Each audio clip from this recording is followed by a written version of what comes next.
Hi! Magandang hapon mga kapagsiw dyan sa mga nanay no, nga nagtiis sa kanilang mga asa-asawa o sa kanilang karelasyon, sa kanilang boyfriend or sa kanilang live-in partner.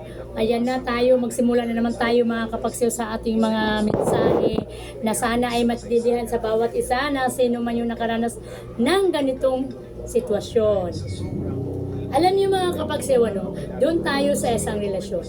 Ang bagong relasyon, halimbawa, ikaw ay bago ka nagkaroon ng karelasyon. Shota mo na, boyfriend mo na, live-in partner mo na, or naging asawa mo na. Alalahanin niyo mga kapagsiw, ang relasyon kapag bago pa, parang kape sobrang init. Pagdating na mga kalagitnaan at magkaroon ka na ng anak at nakasama mo na siya ng ilang taon, nandoon na yung mga hindi pagkakaunawaan. Andoon na yung pagmumurahan, pagsasalita sa isa't isa ng hindi maganda, pahihiyaan, at walang respeto sa isa't isa. Tama. Encounter niyo na po ba yan? Opo, na-encounter natin yan. Kahit sino ay nakaka-encounter ng ganyan.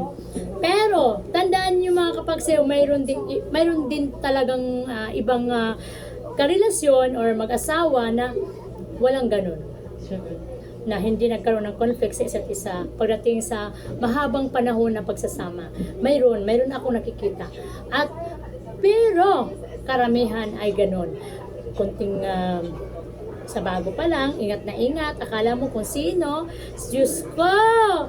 Ando na yung I love you. Ando na yung pag-iingat sa isa't isa. Matapilok ka lang, pagpagan yung tuhod mo. Tapos, pag nag-asawa na may anak na, iiwan na. Ilang di pa ng distansya kapag naglalakad.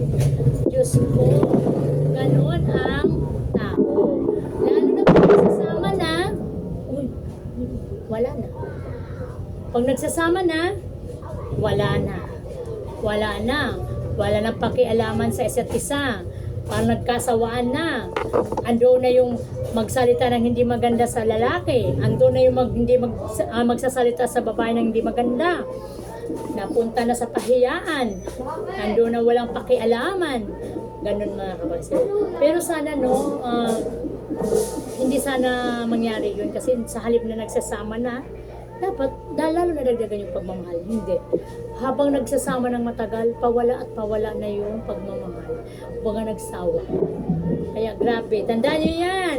Mga bagong sibol ngayon, mga kabataan.